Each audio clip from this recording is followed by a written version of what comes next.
എല്ലാവർക്കും ഈ ഒരു മനോഹരമായ സെഷനിലേക്ക് ഹൃദ്യമായ സ്വാഗതം. എൻ്റെ ജീവിതത്തിൽ എന്നെ ഏറെ സ്വാധീനിച്ച ഒരു ടൂളാണ് ട്രാൻസാക്ഷൻ അനാലിസിസ്, അതായത് ബന്ധങ്ങളുടെ മനഃശാസ്ത്രം എന്ന് പറയും.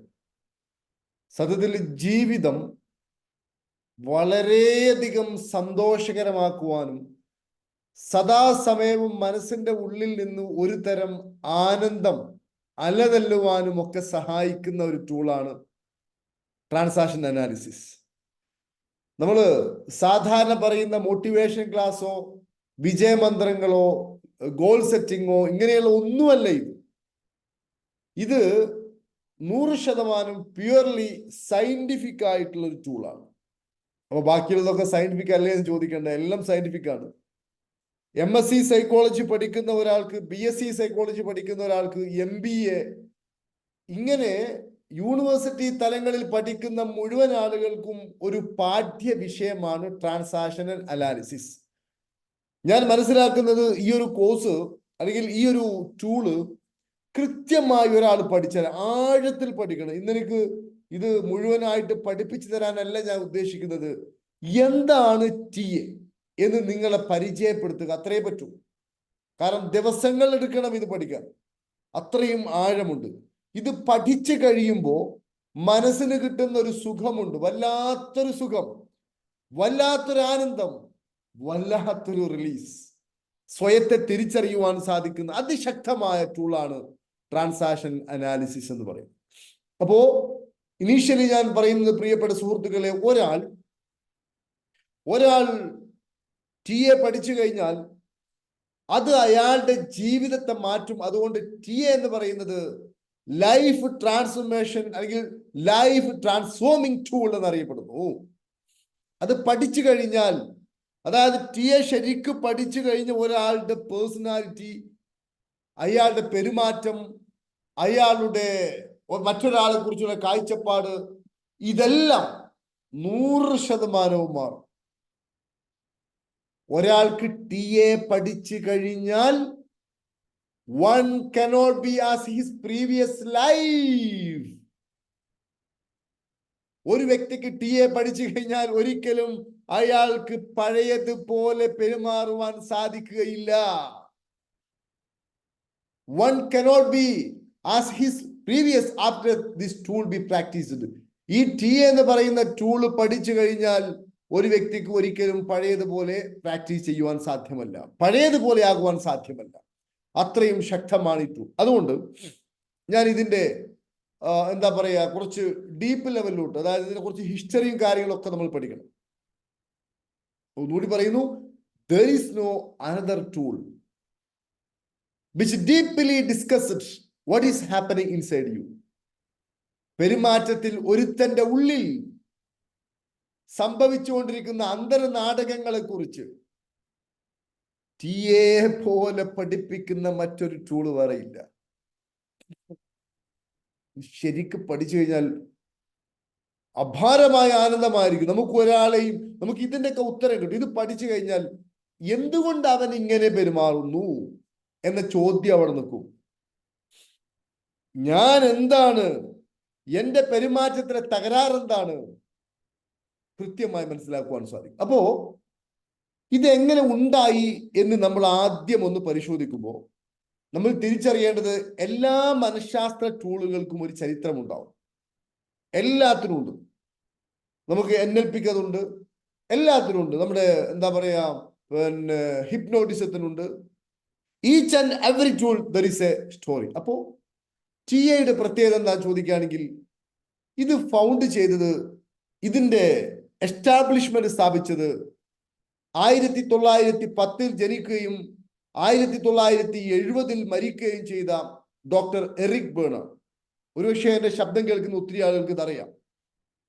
ഇദ്ദേഹത്തിന്റെ പ്രത്യേകത എന്താണെന്ന് ചോദിക്കുകയാണെങ്കിൽ, ഇദ്ദേഹത്തിന്റെ അച്ഛന്റെ ഏക മകനായിരുന്നു എറിക് ബേണർ. അച്ഛന്റെ ഏക മകനായിരുന്നു. ഇദ്ദേഹത്തിന്റെ പിതാവ് ഒരു ഡോക്ടറായിരുന്നു. ഡോക്ടറായ പിതാവ് അക്കാലത്തൊക്കെ രോഗികളുടെ വീട്ടുകളിൽ ചെന്നുകൊണ്ട് ശുശ്രൂഷിക്കുകയായിരുന്നു പതിവ്. ഏതെങ്കിലും ഒരു അസുഖമുണ്ടെങ്കിൽ ഹോസ്പിറ്റലുകളൊന്നും ഇല്ല. അസുഖമുണ്ട് എന്ന് പറഞ്ഞാൽ പെട്ടിയും പ്രമാണവും ഒക്കെ എടുത്ത് അവരുടെ വീടുകളിൽ പോയിട്ട് ശുശ്രൂഷിക്കുന്ന ഒരു പതിവായിരുന്നു. അങ്ങനെ തൻ്റെ പിതാവിൻ്റെ കൂടെ ചെറിയ പ്രായത്തിൽ തന്നെ ഓരോ വീടുകളിൽ കയറി അവിടെയുള്ള ആളുകൾക്ക് ശുശ്രൂഷ ചെയ്യുന്നതിൽ നേരിട്ട് പങ്കാളിയായ ആളായിരുന്നു എറിക് ബേൺ. മാത്രവുമല്ല, തൻ്റെ പിതാവുമായിട്ട് ഇദ്ദേഹത്തിന് അതിയായ വൈകാരിക ബന്ധമുണ്ടായിരുന്നു. വല്ലാത്ത അടുപ്പമായിരുന്നു, വല്ലാത്ത സ്നേഹമായിരുന്നു. പിതാവിനാൽ ഏറെ സ്വാധീനിക്കപ്പെട്ട ഈ വ്യക്തി ഇദ്ദേഹത്തിന്റെ പിതാവ് കേവലം 38 വയസ്സ് മാത്രം പ്രായമുള്ളപ്പോൾ ഈ ലോകത്തോട് വിട പറഞ്ഞു. എറിക് ബേണിന്റെ ജീവിതത്തിലെ ഏറ്റവും നിർണായകമായിട്ടുള്ള ഒരു നിമിഷമായിരുന്നു അത്. അദ്ദേഹത്തിന്റെ ഈ പഠനവും പ്രബന്ധവും ഈ ടിഎയും ഇദ്ദേഹത്തിന്റെ ഗവേഷണവും ഇദ്ദേഹത്തിന്റെ ജീവിതം മുഴുവനും ഡെഡിക്കേറ്റ് ചെയ്തത് തൻ്റെ പിതാവിന്റെ കാൽച്ചുവട്ടിലാണ്. അത്രയും പിതാവിനോട് സ്നേഹമുള്ള, വാത്സല്യമുള്ള ഒരാളായിരുന്നു എറിക് ബേൺ. ഇദ്ദേഹം ഒരു കനേഡിയൻ ആളായിരുന്നുവെങ്കിലും അമേരിക്കയിലോട്ട് വരികയും അവിടെ യുദ്ധത്തിൽ അല്ലെങ്കിൽ സൈന്യത്തിൽ ആളുകളെ ചേർക്കുന്ന ഉദ്യോഗസ്ഥന്മാരുടെ കൂട്ടത്തിൽ അതിലെ ഒരു മനഃശാസ്ത്ര വിദഗ്ധനായിട്ട് ജോലി ചെയ്യുന്ന ആളായിരുന്നു എറിക് ബേൺ. അങ്ങനെ ജോലി ചെയ്യുന്ന സമയത്ത്, അതുപോലെ തന്നെ അക്കാലത്ത് നമുക്കറിയാം 1940, 43, 44 ആ കാലഘട്ടത്തിലാണ്. ഇപ്പോ ഓഗസ്റ്റ് 3 നാളെ ഹിരോഷിമ ദിനമാണ്. ലിറ്റിൽ ബോയ് എന്നൊക്കെ പറഞ്ഞ് അമേരിക്ക ജപ്പാനിൽ ആറ്റം ബോംബ് വർഷിച്ച ദിവസമാണ്, നമുക്ക് എല്ലാവർക്കും അറിയാം. അപ്പൊ സ്വാഭാവികമായിട്ടും ആ കാലഘട്ടത്തിലെ മനുഷ്യന്റെ അവസ്ഥ എന്ന് പറഞ്ഞാൽ എരിപിരി കൊള്ളുകയായിരുന്നു. ബന്ധുക്കൾ നഷ്ടപ്പെട്ടവർ, യുദ്ധം, കലഹം. അതുകൊണ്ട് മനുഷ്യരെല്ലാവരും അതിശക്തമായിട്ടുള്ള ഭീതിയിലും ഉത്കണ്ഠയിലും എന്ത് ചെയ്യണം, എങ്ങനെ തങ്ങളുടെ ഉള്ളിലുള്ള അഗ്നി കെടുക്കും എന്നുള്ള ആദിയും വ്യാധിയുമായി നടക്കുന്ന ഒരു സമയത്താണ് ഈ എറിക് ബേൺ പോലുള്ള, അല്ലെങ്കിൽ ആ കാലഘട്ടത്തിൽ ഒരുപാട്, എറിക് ബേൺ മാത്രമല്ല, സിഗ്മണ്ട് ഫ്രോയിഡ് മാത്രമല്ല, ഒത്തിരി ആളുകൾ, സൈക്കോളജി ഒക്കെ പഠിക്കുന്ന ആളുകൾക്കറിയാം. നമുക്ക് ഒരുപക്ഷെ നമ്മൾ കേട്ട് കാണും, സിഗ്മണ്ട് ഫ്രോയിഡ് ആണ് മനഃശാസ്ത്രത്തിന്റെ പിതാവ്. അല്ല, അതിനു മുമ്പ് ഒത്തിരി ആൾക്കാരുണ്ട്. വില്യം വൂഡ് 50,000 പേജുള്ള പ്രബന്ധം അവതരിപ്പിച്ച ആളാണ് വില്യം വൂഡ്. അദ്ദേഹമാണ് സത്യത്തിൽ മനഃശാസ്ത്രത്തിന്റെ പിതാവ് എന്ന് പറയുന്നത്. അപ്പൊ ഞാൻ പറയുന്നത്, പ്രിയപ്പെട്ടവരെ, ആ ഒരു കാലഘട്ടത്തിൽ സൈന്യത്തിൽ ആളുകളെ ചേർക്കുകയും അതുപോലെ തന്നെ സൈന്യത്തിലുള്ള ആളുകളുടെ മാനസികമായിട്ടുള്ള കാര്യങ്ങളെ, പട്ടാളക്കാരുടെ മാനസികമായിട്ടുള്ള കാര്യങ്ങളെ കൈകാര്യം ചെയ്ത് അവരുടെ പ്രശ്നങ്ങളൊക്കെ തീർക്കുവാനുള്ള ഒരു ചുമതലപ്പെട്ട ഉദ്യോഗസ്ഥനായിരുന്നു എറിക് ബേൺ. അങ്ങനെ അദ്ദേഹം, നമുക്കെല്ലാവർക്കും അറിയാം, അക്കാലത്ത് എല്ലാവർക്കും ഒരൊറ്റ വാക്ക് മാത്രമേ ഉള്ളൂ. മനഃശാസ്ത്രം എന്ന് പറഞ്ഞാൽ ഒരേ ഒരു വാക്ക്, ഒരേ ഒരു വ്യക്തി. ആ വ്യക്തി നിങ്ങൾക്ക് എല്ലാവർക്കും അറിയാം, അതാണ് ഡോക്ടർ സിഗ്മണ്ട് ഫ്രോയിഡ്. സിഗ്മണ്ട് ഫ്രോയിഡിന് അദ്ദേഹത്തിന് സൈക്കോ അനാലിസിസ് അല്ലാതെ മറ്റൊരു തിയറി അന്ന് നിലവിലുണ്ടായിരുന്നില്ല. അതുകൊണ്ട് സിഗ്മണ്ട് ഫ്രോയിഡിന്റെ സൈക്കോ അനാലിസിസ്, അതായത് സൈക്കോ അനാലിസിസ് എന്ന് പറഞ്ഞാൽ സിഗ്മണ്ട് ഫ്രോയിഡ് മനഃശാസ്ത്രത്തിന്റെ അല്ലെങ്കിൽ സൈക്കോ അനാലിസിസിന്റെ പിതാവായ സിഗ്മണ്ട് ഫ്രോയിഡ് മനുഷ്യന്റെ മനസ്സിൽ ചെറിയ പ്രായം മുതൽ അടക്കി വെച്ച വൈകാരികതകളും സ്വപ്നങ്ങളും, ഇതാണ് അവരുടെ പല അസുഖങ്ങളുടെയും പല പ്രശ്നങ്ങളുടെയും കാരണം. അതുകൊണ്ട് സൈക്കോ അനാലിസിസിലൂടെ ഉപബോധ മനസ്സിലുള്ള അത്തരത്തിലുള്ള സംഭവങ്ങളെ പോക്കിക്കഴിഞ്ഞാൽ ആ സംഭവം അതോടുകൂടി ശരിയാവും, ആ വ്യക്തി സുഖപ്പെടും. ഇതാണ് സൈക്കോ അനാലിസിസിന്റെ ഒരു ഷോർട്ട് രൂപം. ഇതാണ് അക്കാലത്ത് ഏറെക്കുറെ എല്ലാവരും ഫോളോ ചെയ്തിട്ടുണ്ടായിരുന്നത്. എറിക് ബേണും അതിന്റെ ആളായിരുന്നു. അങ്ങനെ നിൽക്കുമ്പോഴാണ് അദ്ദേഹത്തിന് ഒരു കാര്യം മനസ്സിലായി, ഇത് പോരാ, ഇതിന്മേലൊന്നും നിൽക്കുന്നില്ല. സിഗ്മണ്ട് ഫ്രോയിഡ് പറഞ്ഞോടത്തൊന്നും കാര്യം നിൽക്കുന്നില്ല, ആൾക്കാരുടെ പ്രശ്നം മാറുന്നില്ല, ആളുകൾക്ക് അതിതീവ്രമായ ഇഷ്യൂ. അതുകൊണ്ട് പ്രിയപ്പെട്ട സുഹൃത്തുക്കളെ, എന്താ പറയാ, ആളുകൾക്ക് ഇഷ്യൂസ് മാറുന്നില്ല. അങ്ങനെയാണ് അദ്ദേഹം ഗവേഷണം നടത്തി ചില പ്രത്യേക അനുഭവങ്ങളിലൂടെ കടന്നുപോയി. ഞാൻ അത് പറയും, അദ്ദേഹത്തിനുണ്ടായ അനുഭവം എങ്ങനെയാണ് ഈ ടിഎയിലോട്ട് അദ്ദേഹത്തെ എത്തിച്ച ആ ഒരു ചരിത്ര സംഭവം ഞാൻ നിങ്ങളോട് പറയും. ഇപ്പൊ ടിഎ എന്ന് പറയുന്നത് നിങ്ങൾ വിചാരിക്കുന്നത് പോലെ സിഗ്മണ്ട് ഫ്രോയിഡിനെ തള്ളിയ ഒരു പരിപാടിയല്ല. സിഗ്മണ്ട് ഫ്രോയിഡിന് ഉപബോധ മനസ്സ് എന്ന് പറയുന്ന കൺസെപ്റ്റ് സിഗ്മണ്ട് ഫ്രോയിഡ് ആണ് ലോകത്ത് കൊണ്ടുവന്നത്. ഇപ്പോഴും ഏത് നിരീശ്വരവാദികളും പറയും ഉപബോധ മനസ്സ്. ദൈവമില്ലെന്ന് പറയുന്നവരും ദൈവമുണ്ടെന്ന് പറയുന്നവരും ഒരേ സ്വരത്തിൽ പറയുന്ന കാര്യമാണ് ഉപബോധ മനസ്സ്. ഉപബോധ മനസ്സ് ഇതുവരെ ആരും കണ്ടിട്ടില്ല, അവർക്ക് അറിയില്ല. അപ്പൊ അതിന് ഈ ലോകത്തിന് സംഭാവന നൽകിയ ആളാണ് സിഗ്മണ്ട് ഫ്രോയിഡ്. അദ്ദേഹത്തെ തള്ളിക്കൊണ്ട് ഒരിക്കലും നമുക്ക് ഈ മനഃശാസ്ത്ര ശാഖയെ മുന്നോട്ട് കൊണ്ടുപോകാൻ സാധ്യമല്ല, ഒരു ടൂളും സാധ്യമല്ല. അതുകൊണ്ട് സിഗ്മണ്ട് ഫ്രോയിഡിനാൽ അതിശക്തമായി എറിക് ബേൺ സ്വാധീനിക്കപ്പെട്ടിട്ടുണ്ട്. അതുപോലെ തന്നെ ആൽഫ്രഡ് എഡ്ലർ, എറിക് എറിക്സൺ, കാൾ യുങ്, അതായത് ബർത്ത് ഓർഡർ അനുസരിച്ച് ഓരോ കുട്ടിയും ആദ്യത്തെ കുട്ടിയാണോ, രണ്ടാമത്തെ കുട്ടിയാണോ, മൂന്നാമത്തെ കുട്ടിയാണോ, ചെറിയ കുട്ടിയാണോ, ബർത്ത് ഓർഡർ അനുസരിച്ച് കുട്ടികളുടെ സ്വഭാവം തീരുമാനിക്കുന്ന, അവരുടെ ഭാവി തീരുമാനിക്കുന്ന, അങ്ങനെ ഒത്തിരി സയന്റിസ്റ്റുകൾ, ഈ പറയപ്പെട്ടവരൊക്കെ MSc സൈക്കോളജിയിലൊക്കെ ഞാൻ പഠിച്ചിട്ടുണ്ട്. ഇവരെ കുറിച്ചൊക്കെ ഓരോരുത്തരെ കുറിച്ചും, ഇവരിൽ മാത്രമല്ല ഒത്തിരി സയന്റിസ്റ്റുകളുണ്ട്. ഈ ആളുകളൊക്കെ ഏകദേശം ഈ കാലഘട്ടത്തിൽ കടന്നു വന്നവരാണ് എന്നതാണ് ഏറ്റവും, അതായത് ആ സമയത്ത് ഇവരുടെ ഉദയം ആവശ്യമായിരുന്നു. ജനങ്ങൾ ഭീതിയിലും ആശങ്കയിലും മഹാ പ്രശ്നത്തിലുമായിരുന്നു. ലോകം മുഴുവനും അശാന്തി നിറഞ്ഞൊരു സമയമായിരുന്നു. അപ്പോ ഇത്തരത്തിലുള്ള മുഴുവൻ സയന്റിസ്റ്റുകളുടെയും പഠനങ്ങളെല്ലാം കടമെടുത്തുകൊണ്ടാണ് എറിക് ബേൺ എന്ന് പറയുന്ന ഈ സയന്റിസ്റ്റ് അദ്ദേഹത്തിന്റെ ട്രാൻസാക്ഷണൽ അനാലിസിസ് എന്ന് പറയുന്ന ഈ തിയറി മുന്നോട്ട് വെക്കുന്നത്. അപ്പൊ ഇത്രയും ഞാൻ പറഞ്ഞപ്പോൾ നിങ്ങൾക്ക് ഒരു കാര്യം മനസ്സിലായില്ലേ? ഈ TA എന്ന് പറയുന്നത് ഒരു കളിയല്ല. എങ്ങനെ ഒരു യൂണിവേഴ്സിറ്റിയിൽ ഇത് പഠിപ്പിക്കും പ്രിയപ്പെട്ടവരെ? ഒരു അംഗീകൃത യൂണിവേഴ്സിറ്റിയിൽ അതിന്റെ സിലബസിൽ, അതിന്റെ സയൻസിൽ MSc എന്ന് പറഞ്ഞാൽ മാസ്റ്റർ ഓഫ് സയൻസ് ആണ്, MA എന്ന് പറഞ്ഞാൽ മാസ്റ്റർ ഓഫ് ആർട്സ് ആണ്. ആർട്സിന് എന്തും പറയാം, തെളിയിക്കേണ്ട കാര്യമില്ല. സയൻസിൽ ഇത് പഠിപ്പിക്കണമെങ്കിൽ ഇതൊരു ചെറിയ സംഭവമല്ല എന്ന് നിങ്ങളെ ബോധ്യപ്പെടുത്താൻ വേണ്ടിയിട്ടാണ് ഞാൻ ഈ ഒരു ഗംഭീരമായിട്ടുള്ള ഒരു ഇൻട്രൊഡക്ഷൻ ഒക്കെ പറഞ്ഞത്. മാത്രമല്ല പ്രിയപ്പെട്ട സുഹൃത്തുക്കളെ, എറിക് ബേൺ അവിടെ മാത്രം നിന്നില്ല. എറിക് ബേണിന്റെ ഈ ടിയിലോട്ട് നയിച്ച ഒരു ചരിത്ര സംഭവമുണ്ട്, അതിലേക്ക് ഞാൻ വരാം. പക്ഷെ അദ്ദേഹത്താൽ സ്വാധീനിക്കപ്പെട്ട മറ്റൊരു വ്യക്തിയെ കൂടി ഞാൻ പറയാം, അതിനുശേഷം നമുക്ക് ആ വിഷയത്തിലോട്ട് കടക്കാം. അദ്ദേഹത്താൽ സ്വാധീനിക്കപ്പെട്ട മറ്റൊരു വ്യക്തിയാണ് ഡോക്ടർ പെൻഫീൽഡ്. ആദ്യമായിട്ട് ന്യൂറോ സർജറി നടത്തിയ സയന്റിസ്റ്റ് ആണ് ഡോക്ടർ പെൻഫീൽഡ്.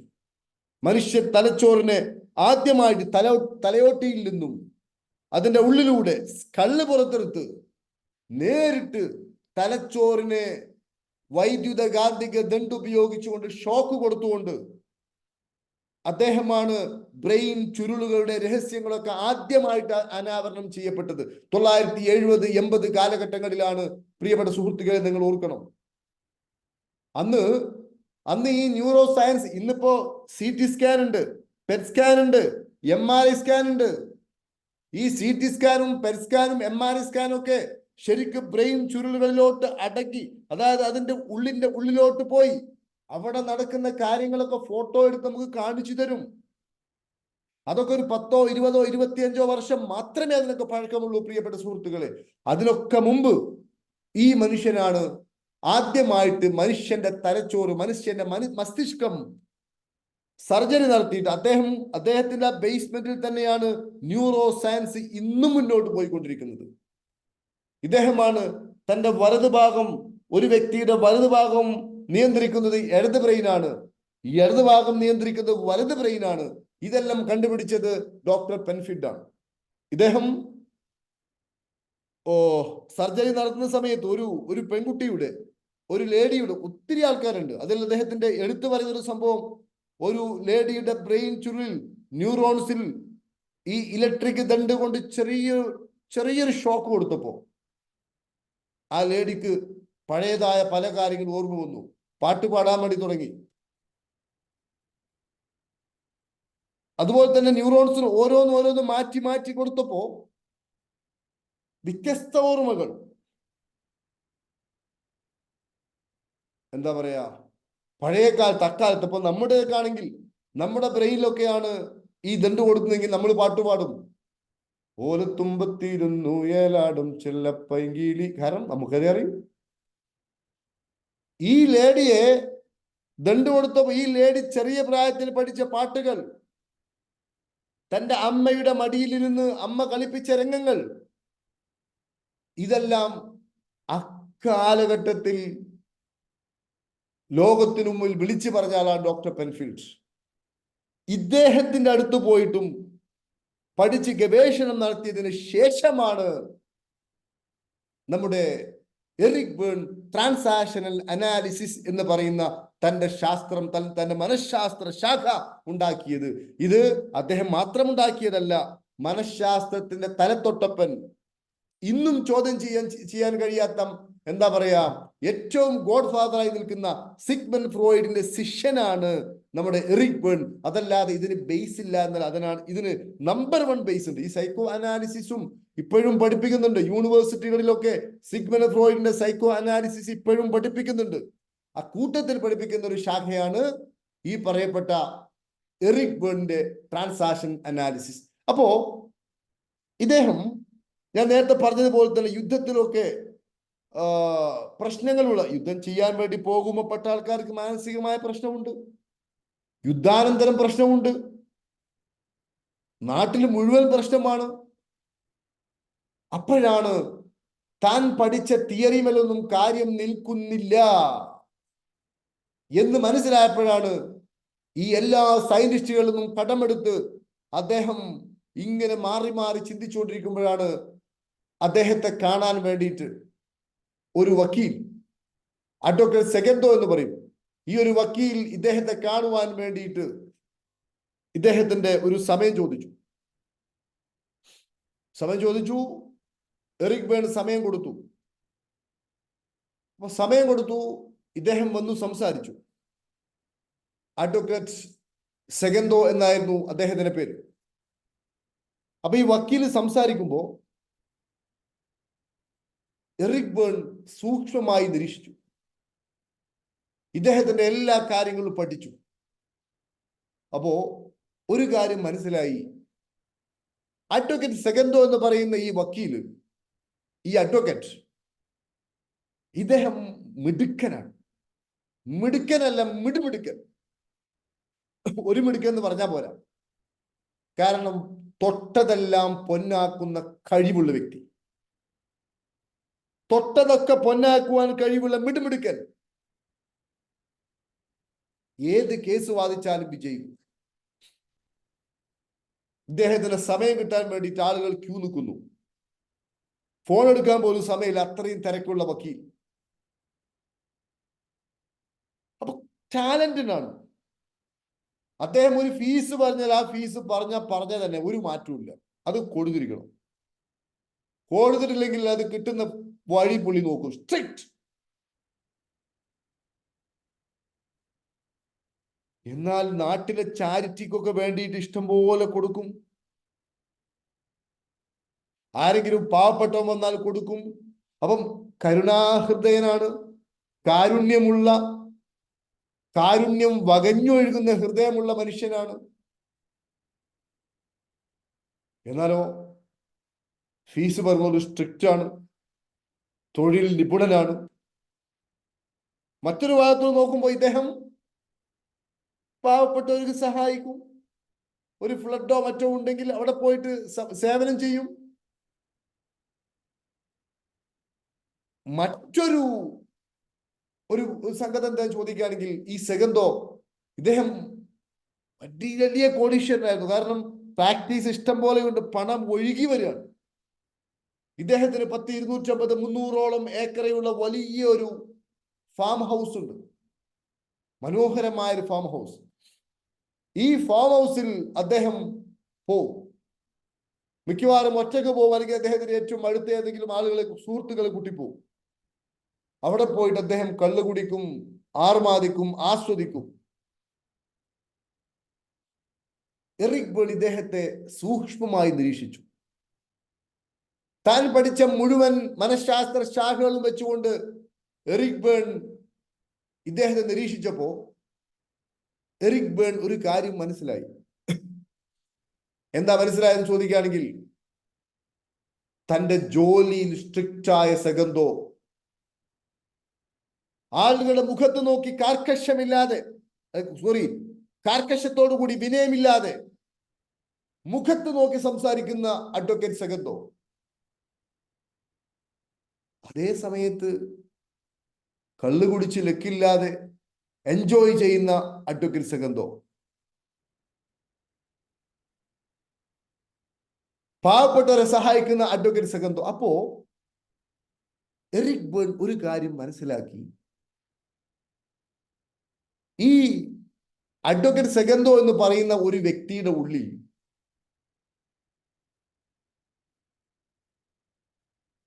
ഒരു വ്യക്തിയല്ല ഉള്ളത്. കോർട്ടിൽ കാണുന്ന അഡ്വക്കേറ്റ് സെഗന്തോ എന്ന് പറയുന്ന ആ അഡ്വക്കേറ്റ് സെഗന്തോയുടെ വ്യക്തിയല്ല. ഫാമിൽ പോയി ലക്ക് കെട്ട് എൻജോയ് ചെയ്യുന്ന, പാട്ടുപാടി കളിക്കുന്ന ആ സെഗന്തോ അല്ല. കോടതിയിൽ പോയിട്ട് ന്യായം പറഞ്ഞ് വാദിക്കുന്ന അഡ്വക്കേറ്റ് സെഗന്തോ. അങ്ങനെയാണ് അദ്ദേഹം എറിക് ബേൺ തന്റെ തിയറിയിലോട്ട് പോകുന്നത്. ഇതൊരു വിശാലമായൊരു സംഭവമാണ്. അദ്ദേഹം ഒരു കാര്യം മനസ്സിലാക്കി, ഒരു വ്യക്തി എന്ന് പറഞ്ഞാൽ മൂന്നിൽ മിക്സ്ഡ് ആണ്. ഒരു വ്യക്തിക്ക് മൂന്ന് ഭാവങ്ങളുണ്ട്. ഇത് ശരിക്ക് പഠിച്ചു കഴിഞ്ഞാൽ ജീവിതത്തിൽ ഇത്രയും സുഖം കിട്ടുന്നൊരു വേറെ കാര്യം ഉണ്ടാവില്ല. അതായത് ഒരു വ്യക്തിക്ക് മൂന്ന് ഭാഗങ്ങളുണ്ട്. ഈ മൂന്ന് ഭാഗങ്ങളിൽ ഒരു ഭാഗം മാത്രമേ ഒരു സമയത്ത് പ്രവർത്തിക്കുകയുള്ളൂ. ഒരു ഭാഗം മാത്രമേ ഒരു സമയത്ത് പ്രവർത്തിക്കുകയുള്ളൂ. ഈ മൂന്ന് ഭാഗത്തിലും ചില പ്രത്യേകതകളുണ്ട്.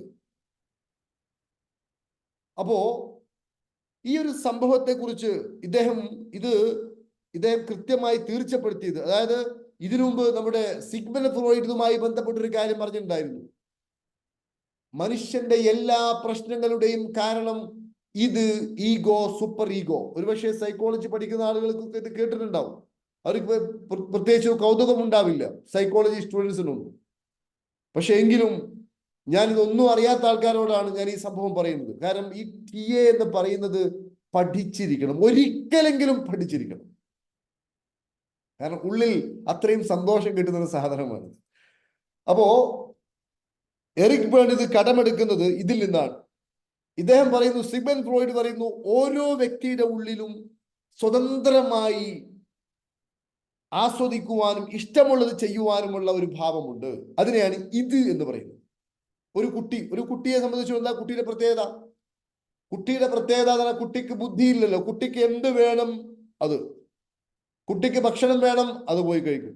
കുട്ടിക്ക് എന്താ പറയാ, എന്താണോ ആ കുട്ടിക്ക് തോന്നുന്നത് അതൊക്കെ ആ കുട്ടി ചെയ്യുന്നു, ആ കുഞ്ഞ് ചെയ്യുന്നു.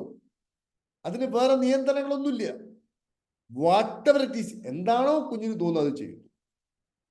ഈ ഒരു സംഭവം ഒരു വ്യക്തിയിലുണ്ട്. എത്ര വലുതായാലും ശരി, തനിക്ക് എൻജോയ് ചെയ്യണം, തനിക്ക് വിചാരിക്കുന്ന പോലെയൊക്കെ ആവണം, അങ്ങനെ ചെയ്യണം, ഇങ്ങനെ ചെയ്യണം എന്നുള്ള ഒരു ഭാവം ഒരു വ്യക്തിയിലുണ്ട്. അതാണ് ഇത് എന്ന് പറയുന്നത്.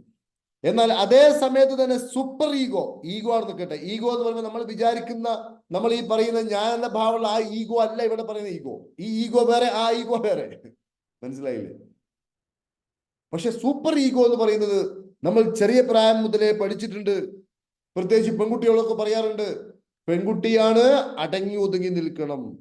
പെൺകുട്ടിയുടെ ഉള്ളിൽ എന്തുണ്ട്? എൻജോയ് ചെയ്യാനുള്ള ആഗ്രഹമുണ്ട്, ഉച്ചത്തിലെ പാട്ട് പാടാൻ ആഗ്രഹമുണ്ട്, ഒന്ന് സിനിമയ്ക്ക് പോകാൻ ആഗ്രഹമുണ്ട്, പുറത്തു പോകാൻ ആഗ്രഹമുണ്ട്, എല്ലാം ഉണ്ട്. പക്ഷെ സൂപ്പർ ഈഗോ ചെറിയ പ്രായത്തിൽ തന്നെ പെണ്ണാണ്, ശബ്ദം പാടില്ല, അടങ്ങി ഒതുങ്ങി നിൽക്കണം, നരകമുണ്ട്. ഇങ്ങനെ ഒത്തിരി സംഭവങ്ങൾ ഈ വ്യക്തിയുടെ ഉള്ളിൽ, ഈ കുട്ടിയുടെ ഉള്ളിൽ.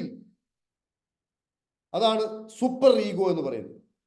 അപ്പോ ഇതും സൂപ്പർ ഈഗോയും തമ്മിലുള്ള കോൺഫ്ലിക്റ്റ്, ഇത് എക്കാലത്തും ഒരു വ്യക്തിയെ ഭരിച്ചുകൊണ്ടിരിക്കുന്നു. അതുകൊണ്ട് എന്താ പറയാ, തോമസ് ഹാരിസന്റെ ഒരു പുസ്തകമുണ്ട്, I am okay you are okay, staying okay. അതൊക്കെ വായിക്കുമ്പോൾ കിട്ടുന്ന ഒരു സുഖം എത്രയാണെന്നറിയോ? Staying okay, I am okay you are okay, staying okay, ഈ രണ്ട് ബുക്കാണ്. അതിൽ അദ്ദേഹം പറയുന്ന ഒരു കാര്യം എന്താ ചോദിക്കുകയാണെങ്കിൽ, എറിക് ബേണുമായി ചേർന്ന് എഴുതിയ പുസ്തകമാണ്. അതിൽ അദ്ദേഹം പറയുന്നത് ഈ നല്ല കുട്ടി എന്ന് പറയുന്ന ആളുണ്ടല്ലോ, നല്ല കുട്ടി, ആൾക്കാരുടെ മുമ്പിലൊക്കെ നല്ല കുട്ടി ചമയുന്ന, എല്ലാവരോടും അടക്കവും ഒതുക്കവും, അതൊരു ബോംബാണെന്ന് അദ്ദേഹം പറയുന്നത്. കാരണം ആ കുട്ടിയുടെ ഉള്ളിൽ കുറെ ഇതുണ്ട്, കുറെ ഇതുകളുണ്ട്. പക്ഷെ സൂപ്പർ ഈഗോ ഭരിച്ചത് കൊണ്ട് ഇങ്ങനെ അഭിനയിച്ച് നടക്കുന്നു. കാരണം ആ കുട്ടിക്ക് സ്ട്രോക്ക് കിട്ടണം. ഏത് സ്ട്രോക്ക്? ഞാൻ ഓക്കെയാണ്, ഞാൻ ഉഷാറാണ് എന്നൊരു സ്ട്രോക്ക് കിട്ടണം. ആ സ്ട്രോക്ക് കിട്ടുന്നതിന് വേണ്ടി ആ കുട്ടി അങ്ങനെ ഭാവിച്ച് നടക്കുന്നു എന്നേ ഉള്ളൂ. റിയലി ആ കുട്ടി ഒരു ബോംബാണ് എന്നതാണ് തോമസ് ഹാരിസൺ ആ പുസ്തകത്തിൽ പറയുന്നത്. മനസ്സിലായില്ലേ? അപ്പൊ ഈ അടക്കവും ഒതുക്കവുമുള്ള കുട്ടി എന്ന് പറഞ്ഞാൽ സത്യത്തിൽ ഇതിനെ സൂപ്പർ ഈഗോ അടക്കി ഭരിച്ച് നമ്മുടെ മുമ്പിൽ ഒരു നാടകം കളിക്കുന്നു എന്നതാണ് അദ്ദേഹം പറയുന്നത്. അപ്പൊ ഏതായാലും അവിടെ നിൽക്കട്ടെ. അപ്പോ നമ്മുടെ സിഗ്മണ്ട് ഫ്രോയിഡ് ഈ ഒരു തിയറി, ഇത് ഈഗോ സൂപ്പർ ഈഗോ, ഈ ഈഗോ എന്ന് പറയുന്നത് ഇതിന്റെ രണ്ടിന്റെയും ഇടയിൽ ഒരു പഞ്ചായത്ത് പറഞ്ഞ് ആളെ നേരെ നിർത്തുന്ന ഒരു സംഭവമാണ്. ഉദാഹരണമായിട്ട് ഒരു കുട്ടിക്ക് എന്താ പറയാ, കളിപ്പാട്ടം വേണം. ഒരു ചെറിയ കുഞ്ഞാണെങ്കിൽ അതിന് ആഗ്രഹമേ ഉള്ളൂ, അതിന് ഇതേ ഉള്ളൂ. മനസ്സിലായോ? ഒരു വലിയൊരാളായ സമയത്ത് അദ്ദേഹം ഇങ്ങനെ പോകുന്ന സമയത്ത് ഒരു ബ്രോസ്റ്റിൻ ഷോപ്പ്, ബ്രോസ്റ്റ് നല്ല സ്മെല്ല് വരുന്നുണ്ട്, അടിപൊളി സ്മെല്ല്.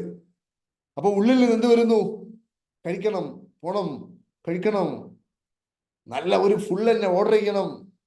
ഇതാണ് ഇത് മനസ്സിലായില്ലേ?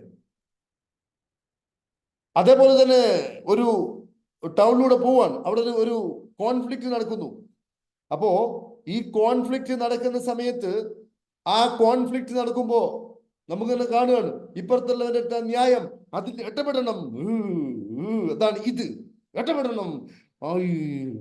മനസ്സിലായില്ലേ?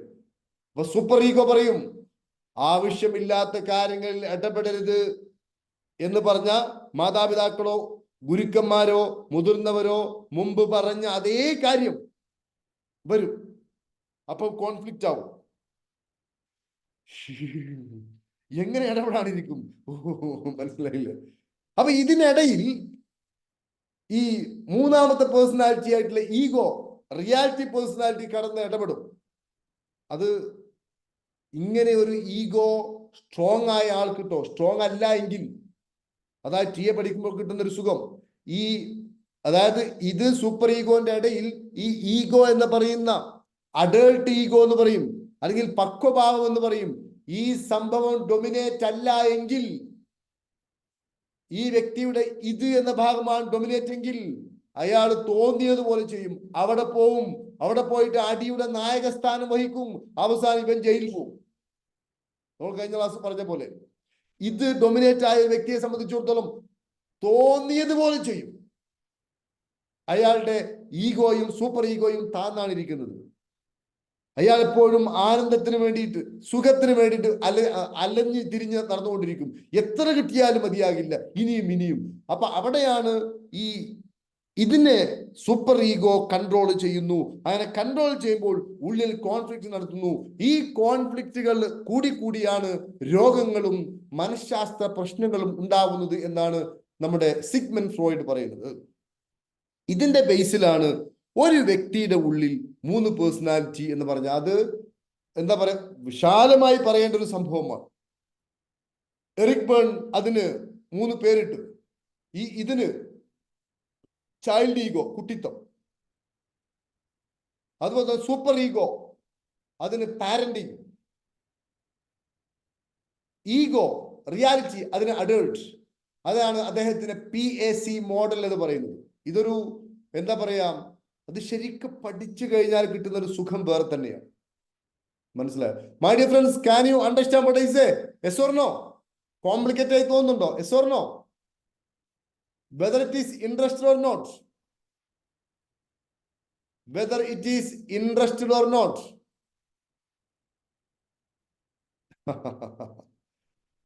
കാരണം അത് എല്ലാവർക്കും പെട്ടെന്ന് മനസ്സിലായിക്കൊള്ളുന്നുണ്ടാവില്ല ഇത് സംഭവം. ശരി. Okay, very good. അപ്പൊ ഇതാണ് ഇദ്ദേഹത്തിന്റെ പുസ്തകമാണ് ഈഗോ. അതുപോലെ തന്നെ ഡ്രീം അനാലിസിസ്, ഒത്തിരി പുസ്തകങ്ങൾ എഴുതിയ ആളാണ് സിഗ്മണ്ട് ഫ്രോയിഡ്. അപ്പൊ മൈ ഡിയർ ഫ്രണ്ട്സ്, ഇതിൽ നിന്നും കടമെടുത്താണ് ഒരു വ്യക്തിയിൽ മൂന്നാള് ജീവിക്കുന്നു. ഈ മൂന്നാളുകളെ മൈൻറ്റെയിൻ ചെയ്ത് കൊണ്ടുപോകുന്നതിൽ പരാജയപ്പെടുന്നതാണ് എല്ലാ പ്രശ്നങ്ങളുടെയും ആണിക്കല്ല് എന്നതാണ് നമ്മുടെ സിഗ്മണ്ട് ഫ്രോയിഡ്, നമ്മുടെ എന്താ പറയാ, എറിക് ബേൺ അദ്ദേഹത്തിന്റെ ട്രാൻസാക്ഷൻ അനാലിസിസിൽ പറയുന്നത്. അതുകൊണ്ട് after you learn transaction analysis you will never ask, ഒരിക്കലും നിങ്ങൾ ചോദിക്കില്ല എന്തുകൊണ്ടാണ് അയാൾ അങ്ങനെ പെരുമാറുന്നത്.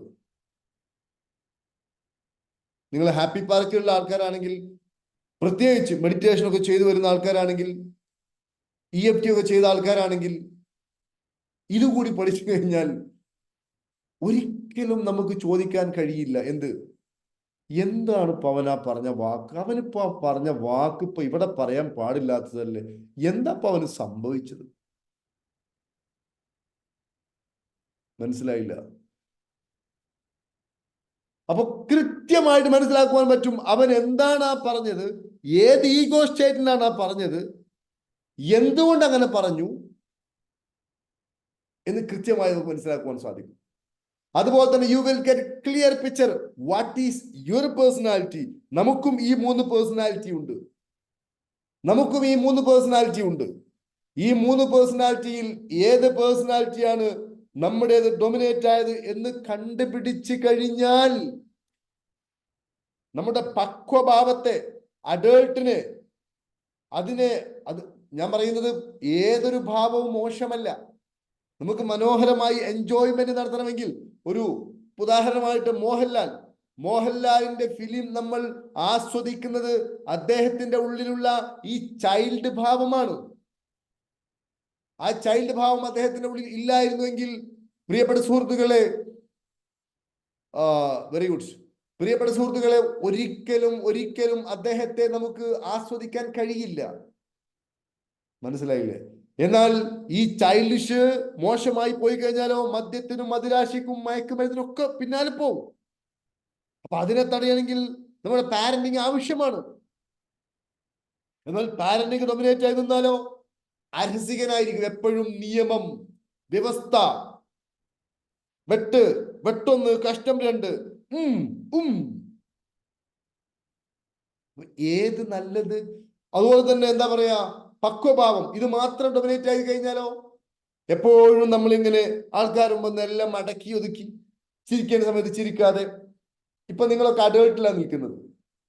ഞാൻ ചോദിക്കട്ടെ, ഈ സൂം സെഷനൊക്കെ സമാപിച്ചു എല്ലാവരും പിരിഞ്ഞു പോയി, അപ്പോ ഉള്ള നിങ്ങളും ഇപ്പോ ഉള്ള നിങ്ങളും തമ്മിൽ വ്യത്യാസമില്ലേ മോഹൻ ജോസഫ് സാറേ? Yes or no?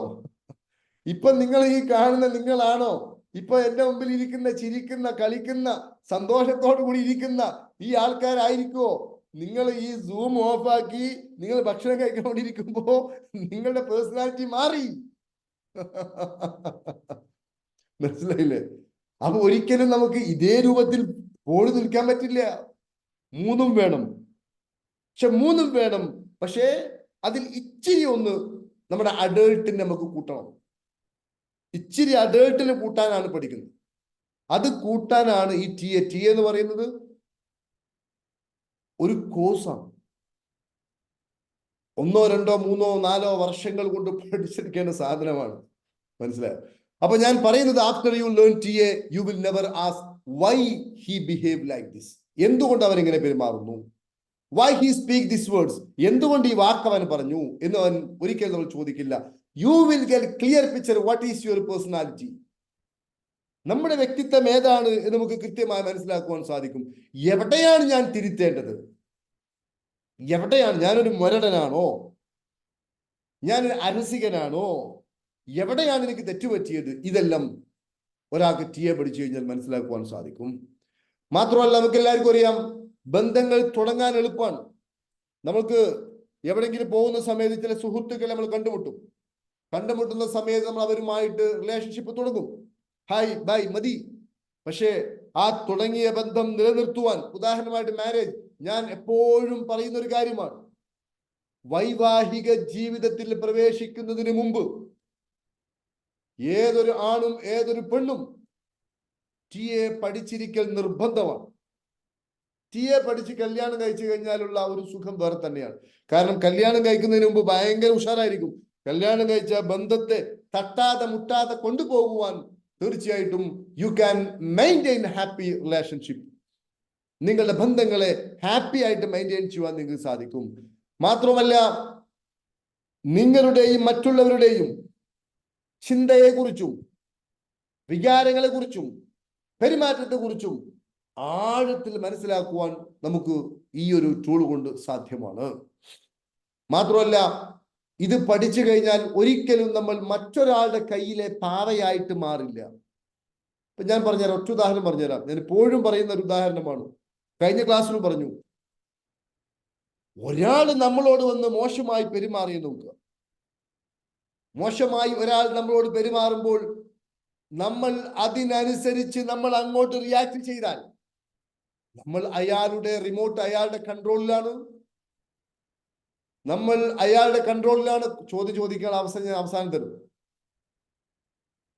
മനസ്സിലായില്ല? നമ്മളെ ഒരാൾ ചീത്ത പറഞ്ഞു, അപ്പൊ നമുക്ക് ചൂടായി. അപ്പൊ അതിന്റെ അർത്ഥം നമ്മൾ അയാളുടെ കൺട്രോളിലാണ്. ടിയെ പഠിച്ചു കഴിഞ്ഞാൽ ഒരിക്കലും അങ്ങനെ വരില്ല. ശ്രീബുദ്ധൻ ഉദാഹരണം ഞാൻ പറഞ്ഞു. അദ്ദേഹത്തെ ചീത്ത വിളിച്ച് വിളിച്ചാളെ തൊണ്ട കാറി പോയപ്പോ ശിഷ്യന്മാർ ചോദിച്ചു, എന്തേ നിങ്ങളൊന്നും മിണ്ടാതിരുന്നത്? അദ്ദേഹം കുറെ വൃത്തികെട്ട മാലിന്യങ്ങൾ എനിക്ക് സമ്മാനമായി നൽകാൻ നോക്കി, എനിക്കതൊന്നും വേണ്ട, തിരിച്ചു കൊടുത്തു. ഇതാണ് പക്വഭാവം എന്ന് പറയുന്നത്. മനസ്സിലായില്ലേ? അപ്പോ ഈ ഒരു അവസ്ഥയിലോട്ട് മനുഷ്യൻ പോകും. You will never be A remote. മാത്രമല്ല, വേറെ ഒരാളെ കുറ്റപ്പെടുത്തുന്നത് പൂർണ്ണമായിട്ടും മേലോടുകൂടി നിൽക്കും. മനസ്സിലായില്ലേ? കാരണം അയാൾ എന്തുകൊണ്ട് അങ്ങനെ പെരുമാറി എന്ന് നമുക്ക് മനസ്സിലാക്കുവാൻ സാധിക്കും. പിന്നെ ശരിക്കും ശ്രദ്ധിക്കേണ്ടത്, ഇതൊക്കെ നമ്മൾ അങ്ങനെ വെറുതെ പറയുന്നതല്ല. നമ്മുടെ എറിക് ബേൺ അദ്ദേഹത്തിന്റെ ഈ തിയറി ശാസ്ത്രീയമായ അടിത്തറയിൽ ഡോക്ടർ പെൻഫീൽഡ് സർജറി നടത്തിയിട്ട് അദ്ദേഹം ബ്രെയിനിൽ ഇത് ഓരോ ഈഗോയും, പാരന്റിങ് ആവട്ടെ, ചൈൽഡിഷ് ആവട്ടെ, അഡൾട്ട് ആവട്ടെ, ഇത് ഓരോന്നും ഫോൾഡറുകളിൽ അടക്കി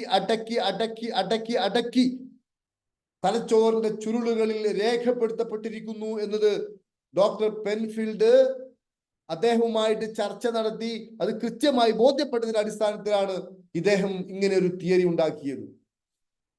മനസ്സിലായില്ലേ? തലച്ചോറ് എന്ന് പറയുന്നത് റെക്കോർഡിംഗ് മെഷീനാണ്.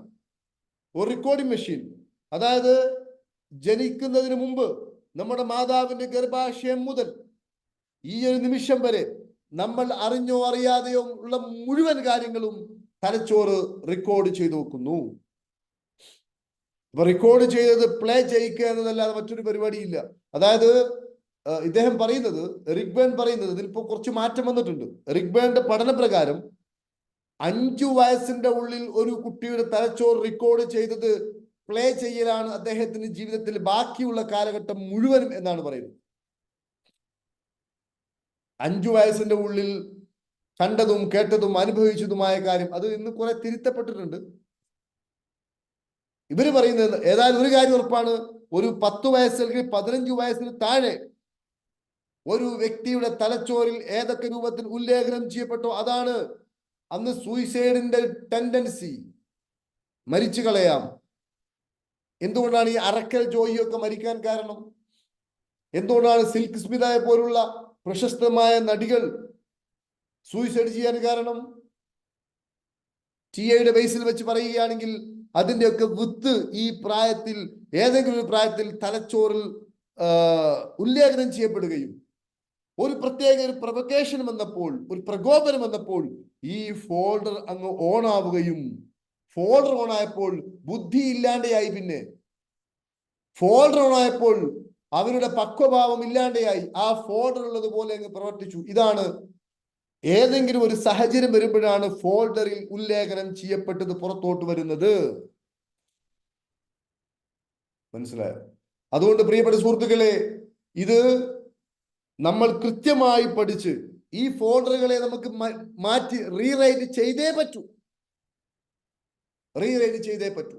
അപ്പോഴാണ് നമുക്ക് പൂർണ്ണമായിട്ട് ഒരു, നോക്കൂ നിങ്ങൾ, ഈ ഒരു വ്യക്തി നിങ്ങൾ ഫോട്ടോയിൽ കണ്ടു കാണും. ഈ ഒരു ലേഡിയുടെ നമ്മൾ കാണുന്ന ഈ എക്സ്പ്രഷൻ ഉണ്ടല്ലോ, ഈ എക്സ്പ്രഷൻ എന്ന് പറയുന്നത് ബ്രെയിനിൽ ഉല്ലേഖനം ചെയ്യപ്പെട്ട ഫോൾഡറിന്റെ അടിസ്ഥാനത്തിലാണ്. ഒരു വലിയൊരാൾ കാണുകയാണെങ്കിൽ, ഉദാഹരണമായിട്ട് പാരന്റ്സിന്റെ സ്ഥാനത്ത്, അല്ലെങ്കിൽ ഒരു മാനേജറുടെ സ്ഥാനത്ത്, അല്ലെങ്കിൽ തന്നെക്കാളും ഉന്നതരായിട്ടുള്ള ഒരാളെ കാണുമ്പോൾ ഈ ലേഡി എങ്ങനെ പെരുമാറണം എന്നത് ആ ഫോൾഡറിൽ കൃത്യമായി രേഖപ്പെടുത്തിയിട്ടുണ്ട്. അപ്പൊ ആ രൂപത്തിലേ ഈ ലേഡിക്ക് പെരുമാറാൻ പറ്റൂ. അപ്പോ ഒരു വ്യക്തിയുടെ തലച്ചോറിന്റെ ഉള്ളിൽ പാരന്റിങ് ആണോ, അല്ലെങ്കിൽ ചൈൽഡ് ആണോ, അഡൾട്ട് ആണോ, ഏതാണ് കൃത്യമായി ഉല്ലേഖനം ചെയ്യപ്പെട്ടതിൽ ഡൊമിനേറ്റ് ആയി നിൽക്കുന്നത്, അല്ലെങ്കിൽ ഈ വക സാധനങ്ങളെ കുറിച്ച് യാതൊരു ബോധവുമില്ലാതെയാണ് ഒരാൾ ജീവിക്കുന്നത് എങ്കിൽ പ്രശ്നമാണ്. പക്ഷെ ഇത് പഠിക്കുമ്പോൾ, അതായത് ഈ പറയുന്നൊന്നും നിങ്ങൾ നോക്കണ്ട, ഇത് പഠിക്കാൻ എത്ര മനോഹരമാണ്, എത്ര രസകരമാണ് എന്നതാണ് ഇതിന്റെ ഏറ്റവും വലിയൊരു ബ്യൂട്ടി എന്ന് പറയുന്നത്. ഇത് മാറുന്നില്ലല്ലോ. ഓക്കെ, ഇപ്പൊ നിങ്ങൾ ഈ കാണുന്നൊന്നും നോക്കണ്ട. പക്ഷെ ഇത് നമുക്ക് കൃത്യമായിട്ട് ഇതിന്റെ ടൂൾസ് ഉപയോഗിച്ചുകൊണ്ട് നമുക്ക് റീറൈറ്റ് ചെയ്ത് മാറ്റുവാൻ സാധ്യമാണ്.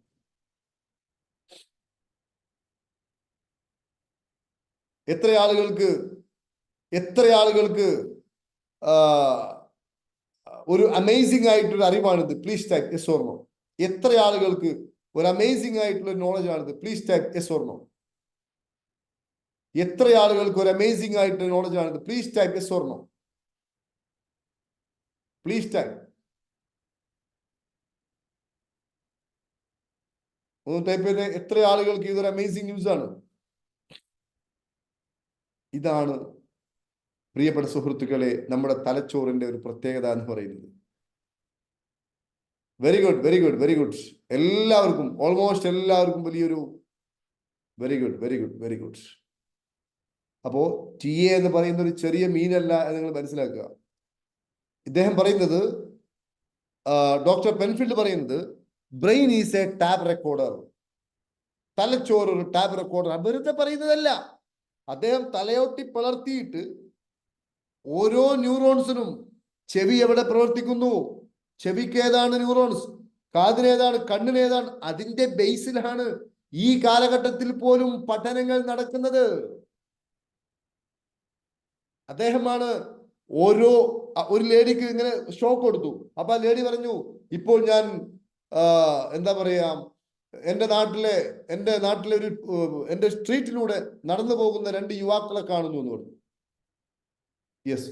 പിന്നെ വേറെ സ്ഥലത്ത് കൊടുത്തപ്പോ ഈ ലേഡി പറഞ്ഞു, ഞാനിപ്പോൾ ശോകമൂകമായ വല്ലാത്തൊരു ടെൻഷനിലോട്ട് പോകുന്നു, വിഷമകരമായ ഒരു അവസ്ഥയിലോട്ട് പോകുന്നു എന്ന് പറഞ്ഞു. അപ്പോ വേറൊരു സമയത്ത് ഈ ദണ്ട് അവിടെ കൊടുക്കാതെ ഇപ്പോൾ കൊടുത്തു എന്ന് ലേഡിയോട് പറഞ്ഞപ്പോൾ ലേഡിക്ക് ഒന്നും തോന്നിയില്ല, എനിക്കിപ്പോ ഒന്നും മനസ്സിലൊന്നും വരുന്നില്ല എന്ന് പറഞ്ഞു.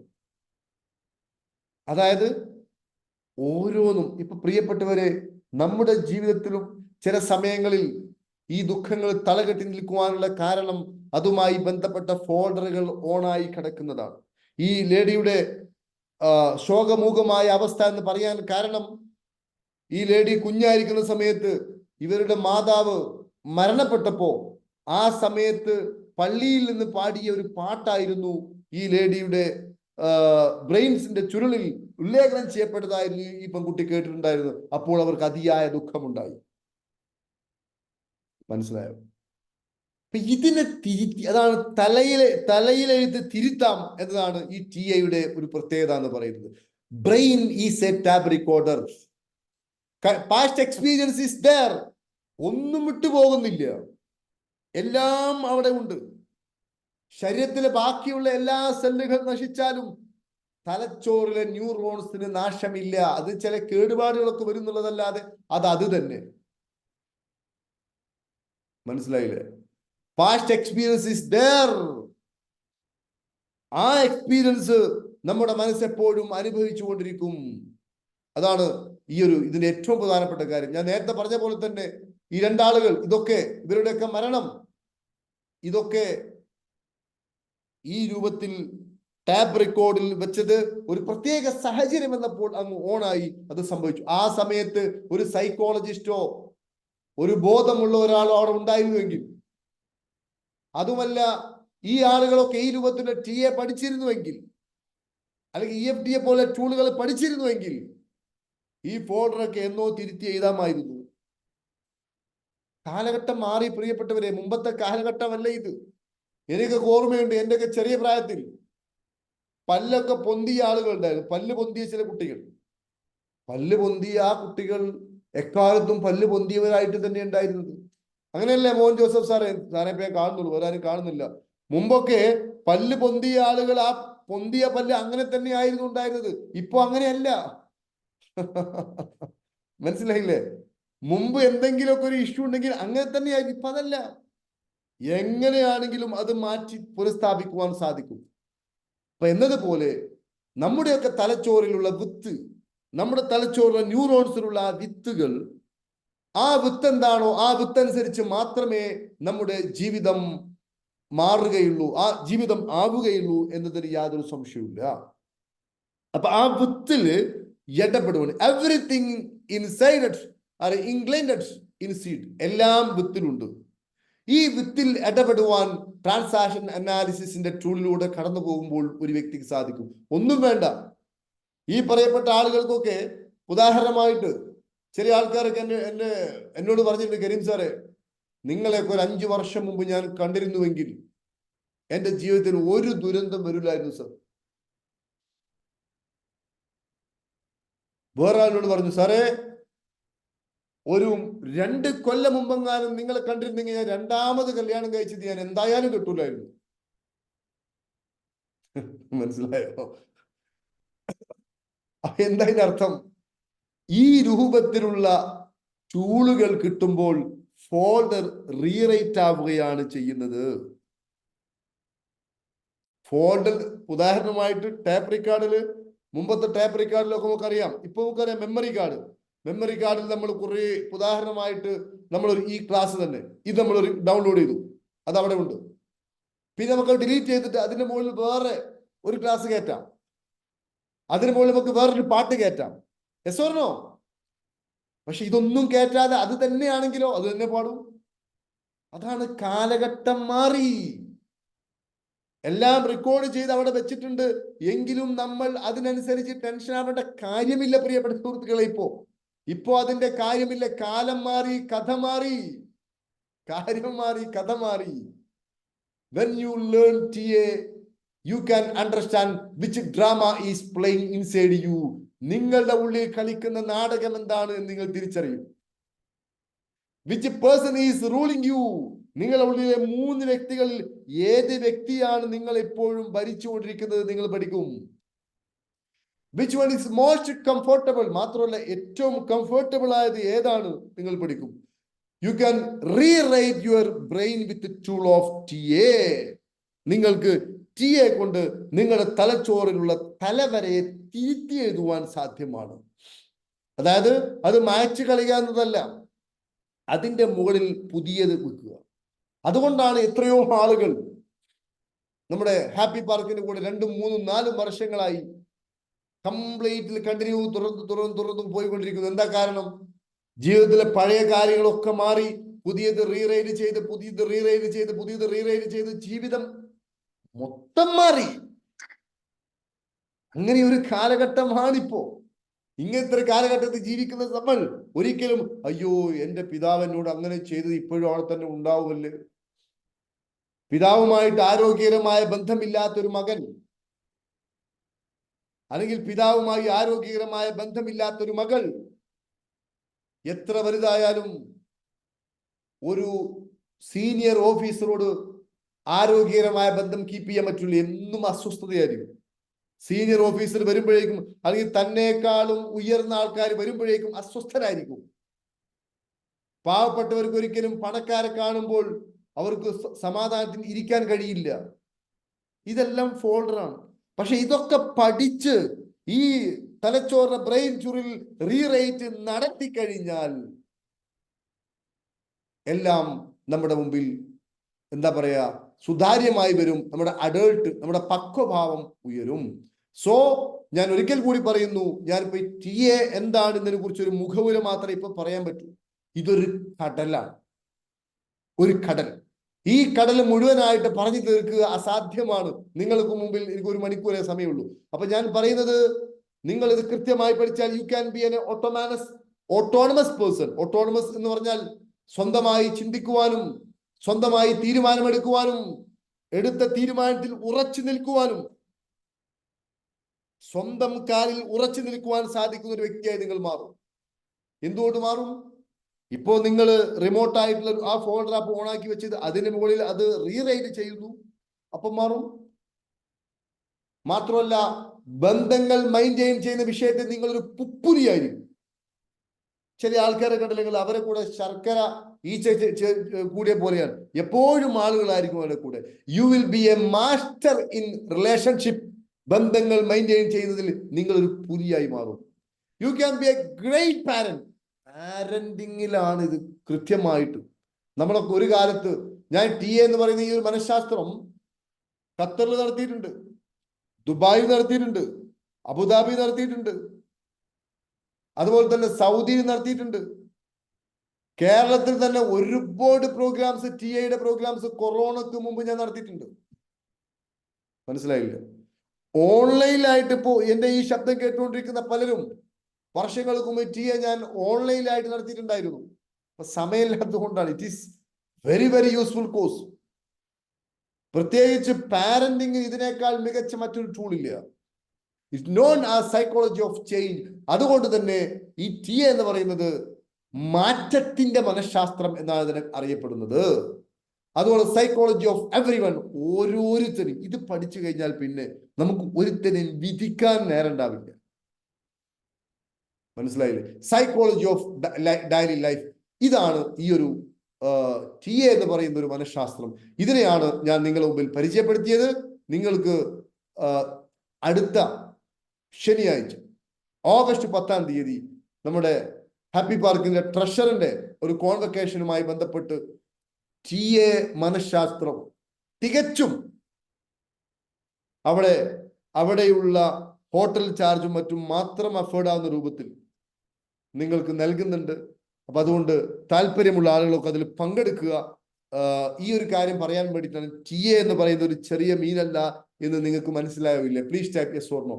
ടി എ ട്രാൻസാക്ഷൻ അനാലിസിസ് എന്ന് പറയുന്നത് ഒരു കുഞ്ഞങ്കളിയല്ല, ഒരു കുട്ടിക്കളിയല്ല എന്നും ഇത് വളരെ ഗൗരവമുള്ളതാണെന്നും ഇത് പഠിച്ചെടുക്കണമെന്നും ലൈഫിന്റെ ഇന്ന് വരെയുള്ള കാര്യങ്ങളെ റീറൈറ്റ് ചെയ്യണമെന്നും പ്ലീസ് ടൈപ്പ്. ബോധ്യപ്പെട്ട ആൾക്കാർ ടൈപ്പ് ചെയ്ത്. എത്ര ആൾക്കാർ ഈ സൂമിൽ ഇപ്പൊ കേട്ടുകൊണ്ടിരിക്കുന്നു? എത്ര ആളുകൾ? Please type yes or no. ഇതാണ് ഇതിന്റെ കഥ. അതുകൊണ്ട് very good, very good, very good, very good, very good. വളരെ വളരെ സന്തോഷം. ഒത്തിരി ആൾക്കാർ, എല്ലാവരും ഇതൊരു ന്യൂ എക്സ്പീരിയൻസ് ആയിട്ട് പറയുന്നു. സോ അതുകൊണ്ടൊരു കാര്യം ചെയ്യാം. ഈ ട്രാൻസാക്ഷൻ അനാലിസിസിന്റെ ഈ ഒരു പ്രോഗ്രാം കണ്ണൂർ ഉണ്ടാവുമോ എന്നുള്ളത്. കണ്ണൂർ നമ്മൾ ഇപ്പൊ വെക്കുന്നില്ല, കോഴിക്കോടേ ഉണ്ടാവും കേട്ടോ. Very good.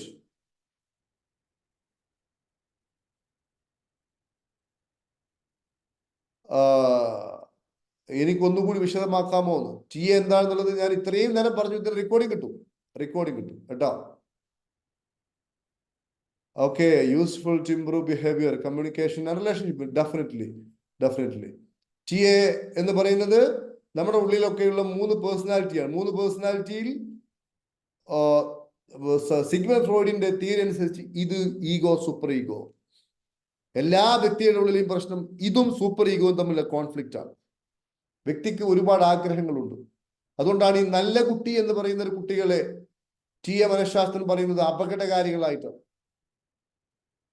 എപ്പോഴും അടങ്ങി ഒതുങ്ങി നിൽക്കുന്ന ആളുകൾ, അവരുടെ ഉള്ളിലെ ഇതിനെ സൂപ്പർ ഈഗോ അടിച്ചമർത്തുകയാണെന്നാണ് ആര് പറയുന്നത്. ഇതൊന്നും എന്റെ വകയല്ല കേട്ടോ. ഹലോ, ചില ആൾക്കാർ വിചാരിക്കും ഇതൊക്കെ കരീം സാറ് പിന്നെ നല്ല കുട്ടികളൊക്കെ മോശമാക്കി പറയാൻ. ഞാൻ അങ്ങനെ എന്റെ വക പറയുന്നതല്ല. ഞാൻ ആ ഒരു മനഃശാസ്ത്രം അങ്ങനെ തന്നെ നിങ്ങളുടെ മുമ്പിൽ അവതരിപ്പിച്ചു എന്നേ ഉള്ളൂ. അപ്പൊ ഞാൻ പറയുന്നത്, ഈ നല്ല കുട്ടി ചമയുന്നത് നല്ലതല്ല എന്ന് തന്നെയാണ് എൻ്റെ അഭിപ്രായം.